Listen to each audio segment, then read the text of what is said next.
ನಮಸ್ತೆ, ನನ್ನ ಹೆಸರು Vanita. Welcome to my Vanita's vlog. ಇವತ್ತಿನ ವಿಡಿಯೋ ಮಾಡೋ ಉದ್ದೇಶ ಉತ್ತರಾಖಂಡ್ ಯಾತ್ರೆ ಮಾಡೋದಕ್ಕೋಸ್ಕರ 6 ದಿನ ಉತ್ತರಾಖಂಡ್ ಯಾತ್ರೆ ಮಾಡ್ತಾಯಿದ್ದೀನಿ. ಏನೇನು ಐಟಮ್ ಪ್ಯಾಕ್ ಮಾಡಬೇಕು ಅಂತ ಲಿಸ್ಟ್ ನೋಡಬೇಕು ಅಂತ ಇದು ಮಾಡಿದಾಗ ನನಗೆ ಪರ್ಫೆಕ್ಟಾಗಿ ಯಾವುದೂ ವಿಡಿಯೋ ಸಿಗಲಿಲ್ಲ. ಹಾಗಾಗಿ ನಾನು ಹೇಗಿದ್ರೂ ಪ್ಯಾಕ್ ಮಾಡ್ತಾಯಿದ್ದೀನಿ. ಈ ವಿಡಿಯೋ ಬೇರೆಯವ್ರಿಗೂ ಕೂಡ ಯೂಸ್ ಆಗ್ಬೋದು ಅನ್ನೋ ಉದ್ದೇಶದಿಂದ ಈ ವಿಡಿಯೋ ಮಾಡ್ತಾಯಿದ್ದೀನಿ. ಬನ್ನಿ, ಏನೇನು ಪ್ಯಾಕ್ ಮಾಡ್ಕೋಬೇಕು.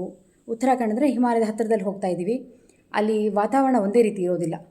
ನಾವು ಇಲ್ಲಿ ಸೌತಲ್ಲಿ ಇರೋ ಹಾಗೆ ಅಲ್ಲಿನ ವಾತಾವರಣ ಇರೋದಿಲ್ಲ. ಹಾಗಾಗಿ ಅಲ್ಲಿ ವಾತಾವರಣ ಚೇಂಜ್ ಆಗ್ತಿರುತ್ತೆ. ಅದಕ್ಕೆ ತಕ್ಕನಾಗಿ ನಮ್ಮ ಶರೀರ ಕೂಡ ಸೆಟ್ ಆಗಬೇಕು. ಅದಕ್ಕೆ ಕೆಲವೊಂದು ವಸ್ತುಗಳನ್ನ ಅವಶ್ಯಕತೆ ಇರುತ್ತೆ. ಅದನ್ನು ತೊಗೊಂಡೋಗ್ಬೇಕಾಗತ್ತೆ. ಏನೇನು ಪ್ಯಾಕ್ ಮಾಡಬೇಕು ಅಂತ ನಾನೇನು ಪ್ಯಾಕ್ ಮಾಡಿದ್ದೀನಿ ಅಂತ ತಿಳಿಸ್ತೀನಿ. ಈ ವಿಡಿಯೋ ನಿಮಗೂ ಕೂಡ ಯೂಸ್ ಆಗ್ಬೋದು. ನಾನು ಮೊದಲೇ ತಿಳಿಸ್ದಂಗೆ 6 ದಿನ ಉತ್ತರಾಖಂಡ್ ಯಾತ್ರೆಗೆ ಹೋಗ್ತಾ ಇದ್ದೀನಿ. ನೀಮ್ಕರೇಲ್ ಆಶ್ರಮ, ಡೋಲ್ ಆಶ್ರಮ, ಮಹಾವತಾರ ಬಾಬಾಜಿ ಕೇವ್ಸು, ಆಮೇಲೆ ಹೈದಕನ್ ಆಶ್ರಮಕ್ಕೆ ಹೋಗ್ತಾಯಿದ್ದೀನಿ. ಅಲ್ಲಿ ವಾತಾವರಣ ಒಂದೇ ರೀತಿ ಇರೋಲ್ಲ. ಬಿಸಿಲು, ಮಳೆ, ಚಳಿ ವಾತಾವರಣ ಚೇಂಜ್ ಆಗ್ತಿರುತ್ತೆ. ಅದಕ್ಕೆ ತಕ್ಕನಾಗೆ ನಾವು ಬಟ್ಟೆಗಳನ್ನ ಕೂಡ ತೊಗೊಂಡೋಗ್ಬೇಕಾಗತ್ತೆ. ಫ್ಲೈಟಲ್ಲಿ ಹೋಗ್ತಿರೋದ್ರಿಂದ ರೆಸ್ಟ್ರಿಕ್ಷನ್ ಇರುತ್ತೆ. 14 kg ಲಗೇಜ್ ಬ್ಯಾಗ್ ಇರುತ್ತೆ, 7 kg ಕ್ಯಾಬಿನ್ ಬ್ಯಾಗಲ್ಲಿ ತೊಗೊಂಡೋಗ್ಬೋದಾಗತ್ತೆ. ಏನೇನು ಐಟಮ್ ಬೇಕು ಅಂತ ಮೊದಲೇ ಪ್ಲ್ಯಾನ್ ಮಾಡ್ಕೊಂಡು ತೊಗೊಂಡೋದ್ರೆ ಅಲ್ಲಿ ಹೋಗಿ ಒದ್ದಾಡೋ ಅವಶ್ಯಕತೆ ಇರೋಲ್ಲ. ಸಾಧ್ಯವಾದಷ್ಟು ಎಷ್ಟು ಸಾಧ್ಯವೋ ಅಷ್ಟು ಮಿನಿಮಮ್ ಲಗೇಜನ್ನ ಪ್ಯಾಕ್ ಮಾಡ್ಕೊಂಡೋದ್ರೆ ಸಾಕಾಗತ್ತೆ. ಮೇನ್ ಬೇಕಾಗಿರೋದು ನಮ್ಮ ಶರೀರ ಬೆಚ್ಚಗಿರಬೇಕು. ಅದಕ್ಕೋಸ್ಕರ ಸ್ವೆಟರು, ಜರ್ಕಿನ್ನು, ಮಳೆ ಜೊತೆಗೆ ಬೆಚ್ಚಗಿರೋದಕ್ಕೆ ಎರಡಕ್ಕೂ ಅನುಕೂಲ ಆಗೋ ಥರ jerkin, sweater, cap, sunglasses, sunscreen lotion ಮತ್ತು ಕೆಲವೊಂದು ಸ್ನ್ಯಾಕ್ಸು ಪ್ಯಾಕ್ ಮಾಡ್ಕೊಂಡು ಬೇಕಾದ್ರೆ ತೊಗೊಂಡು ಹೋಗಬೇಕಾದ್ರೆ ಡ್ರೈ ಫ್ರೂಟ್ಸು ಆ ಥರದ್ದೆಲ್ಲ ತೊಗೊಂಡು ಹೋಗ್ಬೋದು. ಅಲ್ಲಿ ಬೆಚ್ಚಗಿರಬೇಕು. ನಮಗೆ ಬೇಕಾಗಿರೋ ಅವಶ್ಯಕತೆ ಇರೋ ಬಟ್ಟೆಗಳನ್ನ ಮಾತ್ರ ತೊಗೊಳ್ತಾ ಇದ್ದೀನಿ. ಎಷ್ಟು ಬೇಕೋ ಅಷ್ಟು ಮಾತ್ರ. ಮ್ಯಾಕ್ಸಿಮಮ್ ನಾನು ಪ್ರಿಫರ್ ಮಾಡೋದು ಡ್ರೆಸ್ಸಸ್ ಪ್ರಿಫರ್ ಮಾಡ್ತೀನಿ. ಚೂಡಿದಾರು, ಟಾಪ್ಸು, ಕಾಟನ್ನು ಆದಷ್ಟು ಪ್ರಿಫರ್ ಮಾಡ್ತೀನಿ. ಸೀರೆ ಉಟ್ಕೊಳ್ಳೋ ಎಲ್ಡರ್ಸ್ ಏನಾದರೂ ಹೋಗ್ತಿದ್ರು ಕೂಡ ಸಾಧ್ಯವಾದಷ್ಟು ಟೂರ್ಗಳ ಮಟ್ಟಿಗೆ ಡ್ರೆಸ್ಸಸ್ನೇ ಪ್ರಿಫರ್ ಮಾಡೋಕ್ಕೆ ನಾನು ಪ್ರಿಫರ್ ಮಾಡ್ತೀನಿ. ಆನಂತರ ಬೇಕಾಗಿರೋಂಥದ್ದು ಟೋಪಿ ಬೇಕಾಗುತ್ತೆ. ಟೋಪಿ, ಗ್ಲೌಸು, ಆಮೇಲೆ ಜರ್ಕಿನ್ನು, ಸ್ವೆಟರ್ ಅಥವಾ ಜರ್ಕಿನ್ನು.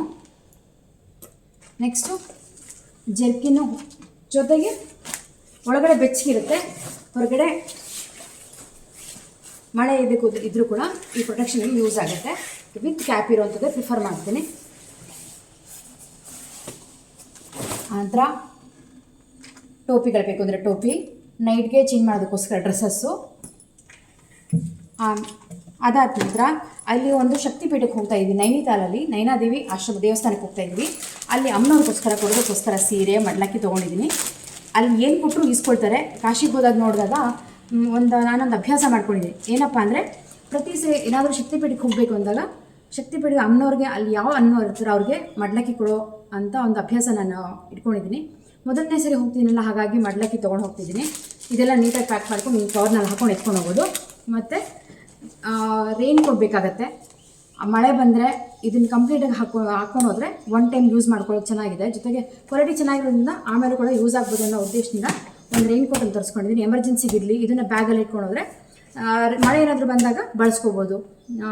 ಬದ್ರಿನಾಥ್, ಕೇದಾರ್ನಾಥ್, ಗಂಗೋತ್ರಿ, ಯಮುನೋತ್ರಿ ಆ ಕಡೆ ಹೋದಾಗ ಸಡನ್ ಮಳೆ ಎಲ್ಲ ಬರೋ ಚಾನ್ಸಸ್ ಇರುತ್ತೆ. ಹಾಗಾಗಿ ರೈನ್ ಕೋಟ್ ಇದ್ದರೆ ನಾವು ಸೇಫಾಗಿರ್ತೀವಿ, ನಮ್ಮ ಬಟ್ಟೆಗಳು ಕೂಡ ಹಾಕೊಂಡಿರೋ ಬಟ್ಟೆನೂ ಕೂಡ ಸೇಫಾಗಿರುತ್ತೆ. ಆನಂತರ ಬೇಕಾಗಿರೋದು ಮೇಯ್ನು ಸನ್ಸ್ಕ್ರೀನ್ ಲೋಷನ್. ಮುಖಕ್ಕೆ ಬೇಕಾಗಿರೋಂಥ ಸನ್ಸ್ಕ್ರೀನ್ ತೊಗೊಂಡಿದ್ದೀನಿ. ಸ್ಪೆಕ್ಸು, ಸನ್ ಗ್ಲಾಸಸ್ ಇದ್ದರೆ ಸನ್ ಗ್ಲಾಸಸ್ ತೊಗೊಳ್ಬೋದು. ಆಮೇಲೆ ಸ್ಯಾನಿಟೈಸರ್ ಬೇಕಾಗುತ್ತೆ, ಹ್ಯಾಂಡ್ ಸ್ಯಾನಿಟೈಸರು.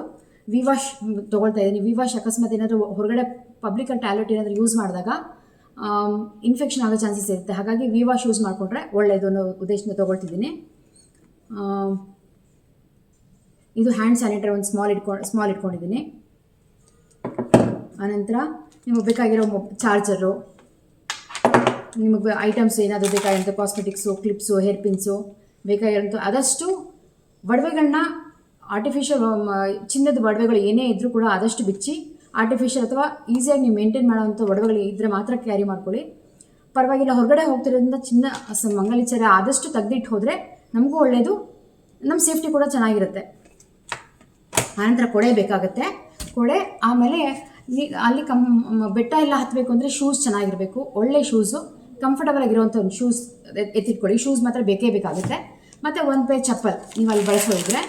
ಆಮೇಲೆ ಅಲ್ಲಿ ವಾತಾವರಣ ಬಿಸಿ, ಥಂಡಿ ತುಂಬ ಜಾಸ್ತಿ ಇರುತ್ತೆ.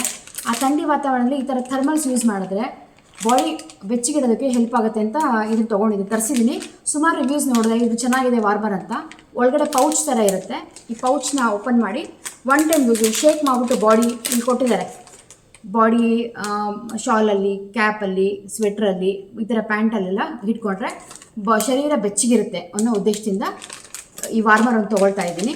ಆಮೇಲೆ ಗ್ಲೌಸ್, ಮಾಸ್ಕ್ ಬೇಕಾಗುತ್ತೆ. Mask use and throw mask ತೊಗೊಳ್ತಾ ಇದ್ದೀನಿ.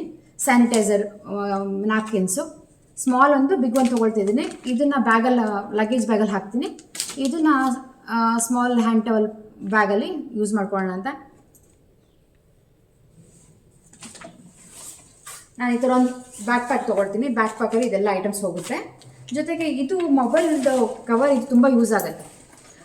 ನಿಮ್ಮ ಈ ಮೊಬೈಲ್ನ ಮಳೆ ಬರ್ತಿದ್ರೆ ಇದರೊಳಗೆ ಹಾಕ್ಬಿಟ್ಟು ಸೇಫಾಗಿ ಲಾಕ್ ಮಾಡಿದ್ರೆ ಯಾವುದೇ ಕಾರಣಕ್ಕೂ ಮಳೆ ಅಂತೂ ಒಳಗಡೆ ಹೋಗೋದೇ ಇಲ್ಲ. ನಿಮ್ಮ ಮೊಬೈಲು ಸೇಫಾಗಿರುತ್ತೆ.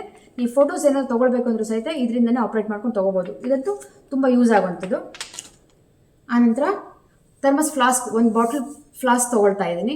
ಫ್ಲಾಸ್ಕು ಬಿಸಿ ನೀರು ಕುಡಿಯೋದಕ್ಕೆ ಅವಶ್ಯಕತೆ ಇದೆ. ಮನೇಲಿತ್ತು ಅರ್ಧ ಲೀಟ್ರ್ ಬಾಟ್ಲು, ಅದನ್ನೇ ಯೂಸ್ ಮಾಡ್ತಾ ಇದ್ದೀನಿ. ಇನ್ನು ಕೊಬ್ಬರಿ ಎಣ್ಣೆ, ಸ್ವಲ್ಪ ಕೊಬ್ಬರಿ ಎಣ್ಣೆ ಬೇಕು ಅಂತ ಕೊಬ್ಬರಿ ಎಣ್ಣೆ ತೊಗೊಂಡಿದ್ದೀನಿ. ಶಾಂಪೂ ಎಲ್ಲ ನಾನು ಸ್ಯಾಶೆ ಬಳಸ್ತಾ ಇದ್ದೀನಿ. ಆದಷ್ಟು ಪೌಚ್ ಮಾತ್ರ ತುಂಬ ಸುಮ್ಮನೆ ಲಗೇಜೆಲ್ಲ ಹೆವಿ ಆಗುತ್ತೆ ಅಂತ ಸ್ಯಾಶೆ ಮಾತ್ರ ಬಳಸ್ತಾ ಇದ್ದೀನಿ. ಆಮೇಲೆ ನಿಮಗೆ ನೆಸೆಸರಿ ಇರೋವಂಥ ಐಟಮ್ಸ್, ಮೆಡಿಸಿನ್ಸ್ ಏನಾದರೂ ಬೇಕಾದರೆ ಜ್ವರ, ತಲೆನೋವು, ಮೈಕೈ ನೋವಿಗೆ ಬೇಕಾಗಿರೋಂಥ ಮಾತ್ರೆಗಳನ್ನ ತೊಗೊಳ್ತಾ ಇದ್ದೀನಿ ಆದಷ್ಟು. ಆನಂತರ ಟವಲ್ಗಳು, ಆದಷ್ಟು ಕಾಟನ್ ಟವಲ್ಸ್ ತೊಗೊಳ್ತಾ ಇದ್ದೀನಿ. ನೀರು ಹೀರ್ಕೊಳ್ಳೋಂಥ ಟವಲ್ಸು. ಆಮೇಲೆ ಬೆಡ್ಶೀಟ್ ತೊಗೊಳ್ತಾ ಇದ್ದೀನಿ, 2 ಬೆಡ್ಶೀಟ್ ತೊಗೊಳ್ತಾ ಇದ್ದೀನಿ. ಬೆಡ್ಶೀಟ್ ಯಾಕೆ ಅಂದರೆ ನಾವು ಹೋಗ್ತಿರೋದು ಆಶ್ರಮ ಇರೋಂಥ ಜಾಗ. ಹೆಚ್ಚು ಟೂರಿಸ್ಟ್ಗಳು ಹೋಗಲ್ಲ. ಮಹಾವತಾರ ಬಾಬಾಜಿ ಆಶ್ರಮ ಮತ್ತು ಹೈದಾ-ಖಾನ್ ಆಶ್ರಮ, ಆ ಕಡೆ ಎಲ್ಲ ಹಿಮಾಲಯದ ತಪ್ಪಲೆಲ್ಲ ಆ ಕಡೆ ಟೂರಿಸ್ಟ್ಗಳು ಜಾಸ್ತಿ ಹೋಗಲ್ಲ. ಗಂಗೋತ್ರಿ, ಯಮುನೋತ್ರಿ, ಬದ್ರಿನಾಥ್, ಕೇದಾರ್ನಾಥ್ ಆ ಕಡೆ ಹೆವಿ ಟೂರಿಸ್ಟ್ಗಳಿರ್ತವೆ. ಅಲ್ಲಿ ಆಶ್ರಮಗಳ ವ್ಯವಸ್ಥೆ ಹೇಗಿದೆ ಅಂತ ನನಗೂ ಗೊತ್ತಿಲ್ಲ. ಈ ಸರಿ ಹೋಗ್ತಿರೋದು ಅಲ್ಲಿ ಸಾಧ್ಯವಾದಷ್ಟು ಮಟ್ಟಿಗೆ ವ್ಯವಸ್ಥೆ ಮಾಡಿದ್ದೀವಿ ಅಂತ ಹೇಳಿದ್ದಾರೆ. ಆದರೂ ಕೂಡ ಎಮರ್ಜೆನ್ಸಿಗೆ ಇರಲಿ ಅಂತ ಒಂದು ಬೆಡ್ ಸ್ಪ್ರೆಡ್ ಇಟ್ಕೊಂಡಿದ್ದೀನಿ, 2 ಬೆಡ್ ಸ್ಪ್ರೆಡು. ಮತ್ತು ಏನಾದರೂ ನಾವು ಏನೇನು ಖರ್ಚು ಮಾಡ್ತೀವೋ ಅದಕ್ಕೆ ನನಗೊಂದು ಅಭ್ಯಾಸ ಇದೆ, ಡೈರಿ ಮೇಂಟೈನ್ ಮಾಡೋವಂಥ ಅಭ್ಯಾಸ. ಹಾಗಾಗಿ ನನಗೆ ಖರ್ಚುಗಳು ಮತ್ತು ಅನುಭವ ನನಗೇನೇನು ಅನಿಸುತ್ತೋ ಅದನ್ನೆಲ್ಲ ಬರ್ಕೊಳ್ಳೋಕ್ಕೋಸ್ಕರ ಒಂದು ಬುಕ್ಕು, ಪೆನ್ನು ಇಟ್ಕೊಂಡಿರ್ತೀನಿ. ಒಂದು ಎಕ್ಸ್ಪೆನ್ಸಸ್ಗೂ ಕೂಡ ಚಿಕ್ಕದು ಒಂದು ನೋಟ್ಬುಕ್ ಇಟ್ಕೊಂಡಿರ್ತೀನಿ. ಅದು ನಮ್ಮ ಪರ್ಸಲ್ಲಿರುತ್ತೆ. ಏನಾದರೂ ಇಮಿಡಿಯೇಟಾಗಿ ಖರ್ಚು ಮಾಡಿದ್ದೆಲ್ಲ ಬರ್ಕೊಳ್ಳೋಕ್ಕೆ ಈಸಿ ಆಗುತ್ತೆ ಅನ್ನೋ ಉದ್ದೇಶದಿಂದ ಈ ಪರ್ಸ್ ಒಂದು ಇಟ್ಕೊಳ್ತಿದ್ದೀನಿ. ಜೊತೆಗೆ ಒಂದು ಚಿಕ್ಕದು ಹ್ಯಾಂಡ್ ಬ್ಯಾಗ್ ಅಂತೂ ಬೇಕೇ ಬೇಕು. ಎಮರ್ಜೆನ್ಸಿ ಪಾಸು, ನಮಗೆ ಬೇಕಾದ್ರೆ ಡಾಕ್ಯುಮೆಂಟ್ಸು, ಇದು ಆಧಾರ್ ಕಾರ್ಡು ಮತ್ತು ಅಮೌಂಟು, ಕ್ಯಾಶ್ ಕ್ಯಾರಿ ಮಾಡಲಿಕ್ಕೋಸ್ಕರ ಅದನ್ನೆಲ್ಲ ಇಟ್ಕೊಳ್ಳೋಕ್ಕಾದ್ರೆ ಬೇಕೇ ಬೇಕು. ಇದ್ರ ಜೊತೆಗೆ ಪವರ್ ಬ್ಯಾಂಕ್ಸು, ಇಯರ್ಫೋನ್ಸು, ಪ್ಲಗ್ಸು, ಅದೆಲ್ಲ ಏನೇನು ಬೇಕು ಅದೆಲ್ಲ ಆಕ್ಸೆಸರೀಸ್ ಇಟ್ಕೊಂಡ್ರೆ ಇಷ್ಟೆಲ್ಲ ಇಟ್ಕೊಂಡು ನೀವು ಆರಾಮಾಗಿ ಏನೇನು ಎಲ್ಲ ಒಂದು ಕವರ್ ಕ್ಲೋಸ್ ಮಾಡಿ ಇಟ್ಕೊಂಡ್ರೆ ಈಸಿಯಾಗಿ ಟೂರ್ಗೆ ಹೊರಡೋಕ್ಕೆ ಇಷ್ಟು ಅನುಕೂಲ ಸಾಕಾಗುತ್ತೆ. ಸಾಧ್ಯವಾದಷ್ಟು ಹೋಗೋ ಜಾಗದಲ್ಲಿ ಹೆವಿ ಲಗೇಜ್ ತೊಗೊಂಡು ಹೋಗ್ದಲೆ ಶಾಪಿಂಗ್ ಆದಷ್ಟು ಕಡಿಮೆ ಮಾಡ್ಕೊಂಡು, ನಮ್ಮ ಅವಶ್ಯಕತೆ ಎಷ್ಟಿದೆ ಅಷ್ಟು ಮಾತ್ರ ಶಾಪಿಂಗ್ ಮಾಡ್ಕೊಂಡು ಬಂದರೆ ನಾವು ಹೋಗಿದ್ದ ಟೂರಲ್ಲೂ ಕೂಡ ಆರಾಮಾಗಿ ನಮಗೇನು ಬೇಕು ಹೋಗಿದ್ದ ಜಾಗನ ಆರಾಮಾಗಿ ನೋಡಿಕೊಂಡು ಅಲ್ಲಿರೋ ಜಾಗ ನೆನಪಿನೊಂದಿಗೆ ನಾವು ವಾಪಸ್ ಬರ್ಬೋದು. ಇಷ್ಟು ನಮಗೆ ಅವಶ್ಯಕತೆ ಇರೋವಂಥ ಐಟಮ್ಸು. ಇನ್ನು ಏನಾದರೂ ಬೇಕು ಅಂದರೆ ಒಂದು ಎಲ್ಡರ್ಸ್, ಏಜ್ ಆಗಿರೋರಿಗೆ ಸ್ವಲ್ಪ ಯೂರಿನ್ ಕಂಟ್ರೋಲ್ ಇರೋಲ್ಲ ಅಂಥವ್ರಿಗೆ ಏನು ಮಾಡಬೇಕು, ಡೈಪರ್ಸ್ ಸಿಗುತ್ತೆ. ಆ ಥರ ಡೈಪರ್ಸ್ನ ಯೂಸ್ ಮಾಡಿಕೊಂಡ್ರೆ ಎಲ್ಲಾದರೂ ಲಾಂಗ್ ಕ್ಯೂನಲ್ಲಿ ನಿಂತುಕೊಂಡಾಗ ವಾಶ್ರೂಮ್ಗೆಲ್ಲ ಹೋಗೋಕ್ಕಾಗ್ದಲೇ ಇರೋ ಸಂದರ್ಭ ಆ ಡೈಪರ್ಸು ತುಂಬ ಯೂಸ್ ಆಗುತ್ತೆ. ಸೊ ಇವಿಷ್ಟು. ಮತ್ತು ಇದೊಂದು ನಾನು ಚಿಕ್ಕದೊಂದು ಈ ಥರದೊಂದು ತೀರ್ಥ ಚೊಂಬು ತೊಗೊಳ್ತಿದ್ದೀನಿ. ಯಾಕೆ ಅಂದರೆ ಅಲ್ಲಿ ನದಿಗಳ ಹತ್ರ ಸ್ನಾನಕ್ಕೆ ಅಂತ ಹೋದಾಗ ಅಲ್ಲಿ ಪಕ್ಕದಲ್ಲಿ ಲಿಂಗಗಳಿರ್ತವೆ. ಶಿವಲಿಂಗಗಳಿದ್ದಾಗ ಅಭಿಷೇಕ ಮಾಡೋಕ್ಕೋಸ್ಕರ ಇದರಲ್ಲಿ ನೀರು ತೊಗೊಂಡು ಅಲ್ಲಿ ಲಿಂಗದಲ್ಲಿ ಹಾಕ್ಬೋದು ಅನ್ನೋ ಒಂದು ಉದ್ದೇಶದಿಂದ ಇದೊಂದು ಚಿಕ್ಕದೊಂದು ತೊಗೊಳ್ತಾ ಇದ್ದೀನಿ. ತೀರ್ಥ ಚೊಂಬು ಇದು ನಮ್ಮ ಅಜ್ಜಿ ಜ್ಞಾಪಕಕ್ಕೋಸ್ಕರ ಇಟ್ಕೊಂಡಿದ್ದು. ಅಜ್ಜಿ ತೀರಿ ಹೋಗಿ 4 ತಿಂಗಳಾಯಿತು. ಅವ್ರ ಹತ್ರ ಇದ್ದಿದ್ದು ತೀರ್ಥ ಚೊಂಬು, ಇದು ನಾನು ಬಳಸ್ತಾ ಇದ್ದೀನಿ. ಈ ಸರಿ ಟೂರ್ಗೆ ಹೇಗಿದ್ದು ಹೊರಟಿದ್ನಲ್ಲ ಆ ಟೂರ್ನಲ್ಲಿ ಇದ್ರ ಜೊತೆ ಇದನ್ನು ತೊಗೊಂಡು ಹೋಗೋಣ ಅಂತ ಇದನ್ನು ಕೂಡ ತೊಗೊಳ್ತಾ ಇದ್ದೀನಿ. ಮತ್ತು ಅಲ್ಲಿಂದ ನೀರು ಬರಬೇಕಾದ್ರೆ ಒಂದು ಪ್ಲಾಸ್ಟಿಕ್ ಬಾಟಲ್ ನೀರು ಕುಡಿದಲೇ ಫ್ರೆಶ್ ವಾಟರ್ ಬಾಟಲಲ್ಲಿ ನೀರನ್ನ ಚೆಲ್ಬಿಟ್ಟು ಅದರಲ್ಲಿ ಬೇಕಾದ್ರೆ ನೀವು ಎಲ್ಲಾದರೂ ನೀರು ಗಂಗೆ ತುಂಬಿಸ್ಕೊಳ್ಳೋಕ್ಕೆ ತೊಗೊಂಡು ಬರ್ಬೋದು. ಅದನ್ನು ನೀಟಾಗಿ ಸೀಲ್ ಮಾಡಿಕೊಂಡು ಸೆಲೋ ಟೇಪ್ ಹಾಕಿ ಕ್ಲೋಸ್ ಮಾಡಿಕೊಂಡು ಬಟ್ಟೆ ಬ್ಯಾಗ್ ಜೊತೆ ನೀವು ಲಗೇಜ್ ಬ್ಯಾಗ್ ಜೊತೆ ತೊಗೊಂಡು ಬರ್ಬೋದು. ಇನ್ನು ಈ ಥರ ಲಗೇಜ್ ಬ್ಯಾಗ್ನ ಸಾಧ್ಯವಾದಷ್ಟು ಕ್ಯಾಬಿನ್ ಬ್ಯಾಗ್ಸಲ್ಲಿ, ಈ ಥರ ಬ್ಯಾಗ್ಸಲ್ಲಿ ಚಾರ್ಜರು, ಮೊಬೈಲ್, ಏನೇನು ಆಕ್ಸೆಸರಿ, ಎಲೆಕ್ಟ್ರಾನಿಕ್ ಗ್ಯಾಜೆಟ್ಸ್ ಏನೇನಿದೆ, ಪವರ್ ಬ್ಯಾಂಕ್ ಎಲ್ಲನೂ ಕೂಡ ಈ ಥರ ಬ್ಯಾಗಲ್ಲಿ ಹಾಕ್ಕೊಂಡು ಕ್ಯಾರಿ ಮಾಡ್ಬೋದು. ನೇಲ್ ಕಟ್ರು, ಇದು ಸಿಸರು ಎಲ್ಲನೂ ಕೂಡ ಲಗೇಜ್ ಬ್ಯಾಗಲ್ಲಿ ಹಾಕಬೇಕಾಗತ್ತೆ. ಮಿನಿಮಮ್ 14 kgs ಇರುತ್ತೆ ಡೊಮೆಸ್ಟಿಕ್ಕು. ಆದಷ್ಟು ಸಾಧ್ಯವಾದಷ್ಟು ಅಷ್ಟರೊಳಗಡೆ ಲಗೇಜ್ ತೊಗೊಂಡೋಗೋ ಪ್ರಯತ್ನ ಪಡಿ. ಎಕ್ಸ್ಟ್ರಾ ಲಗೇಜ್ ಅಮೌಂಟ್ ಪೇ ಮಾಡಬೇಕಾಗತ್ತೆ. ಅನ್ವಾಂಟೆಡ್ಗೆ ಆಲ್ರೆಡಿ ನಾವು ಇಷ್ಟೊಂದೆಲ್ಲ ಪೇ ಮಾಡಿದ್ದೀವಿ. ಎಕ್ಸ್ಟ್ರಾ ಅಮೌಂಟು ಸಾವಿರಾರು ಗಟ್ಟಲೆ ನಾವು ಪೇ ಮಾಡೋ ಅವಶ್ಯಕತೆ ಇರೋದಿಲ್ಲ. ಹೋಗಿನ ಜಾಗದಲ್ಲಿ ಹೇಗೂ ಶಾಪಿಂಗ್ ಮಾಡ್ತೀವಿ, ಆ ಅಡಿಷ್ನಲ್ ಶಾಪಿಂಗ್ ಲಗೇಜ್ ಕೂಡ ಜಾಸ್ತಿ ಆದರೆ ಮತ್ತೆ ಬರಬೇಕಾದ್ರೆ ಮತ್ತೆ ಎಕ್ಸ್ಟ್ರಾ ಅಮೌಂಟ್ ಹಾಕ್ತಾರೆ. ನಮ್ಮ ಮುಖ್ಯ ಉದ್ದೇಶ ಜಾಗಗಳು ನೋಡಬೇಕು, ಅಲ್ಲಿನ ಪ್ರಕೃತಿ ಜೊತೆ ಕನೆಕ್ಟ್ ಆಗಬೇಕು, ಆ ಭಗವಂತನ ಜೊತೆ ಕನೆಕ್ಟ್ ಆಗಬೇಕು. ಮಾನಸಿಕವಾಗಿ ನಾವು ದೈಹಿಕವಾಗಿ ಆ ಹೋಗಿ ಜಾಗದಲ್ಲಿ ಭಗವಂತನ ಜೊತೆ ಕನೆಕ್ಟ್ ಆಗಿ ಅಲ್ಲಿನ ಎನರ್ಜಿ ಪಾಯಿಂಟ್ ಅಂತ ಹೇಳಿ ನಾವು ಏನು ಹೇಳ್ತೀವಿ, ಆ ಎನರ್ಜಿನ ನಮ್ಮ ಶರೀರದಲ್ಲಿ ನಮ್ಮ ಪ್ರತಿಯೊಂದು ನಮ್ಮ ಅಂಗಾಂಗಗಳಲ್ಲಿ ತುಂಬಿಸ್ಕೊಂಡು ಬರಬೇಕು. ಇದು ಮುಖ್ಯ ಉದ್ದೇಶ ಆಗಬೇಕು. ಹೋದ ಪುಟ್ಟ ಬಂದ ಪುಟ್ಟ ಅನ್ನೋ ಮಾಡ್ದಲೇ ಅಲ್ಲಿ ಹೋಗಿ ಅಲ್ಲಿನ ಪ್ರಕೃತಿನೆಲ್ಲ ನೋಡಿಕೊಂಡು ನಾವೇನೇನು ನೋಡಬೇಕು ಎಲ್ಲ ನೋಡಿಕೊಂಡು ಸಂತೋಷವಾಗಿ ನೆನಪುಗಳ ಜೊತೆ ವಾಪಸ್ ಬರಬೇಕು. ನನಗೆ ಸಮಯ ಸಿಕ್ಕಿದಾಗ ಅಲ್ಲಿ ಗುರುಚರಿತ್ರೆ ಪಾರಾಯಣ ಮಾಡಬೇಕು ಅನ್ನೋ ಒಂದು ಇದಿದೆ. ಹಾಗಾಗಿ ಗುರುಚರಿತ್ರೆಯನ್ನು ನನ್ನ ಜೊತೆ ಯಾವಾಗಲೂ ತೊಗೊಂಡು ಹೋಗ್ತೀನಿ.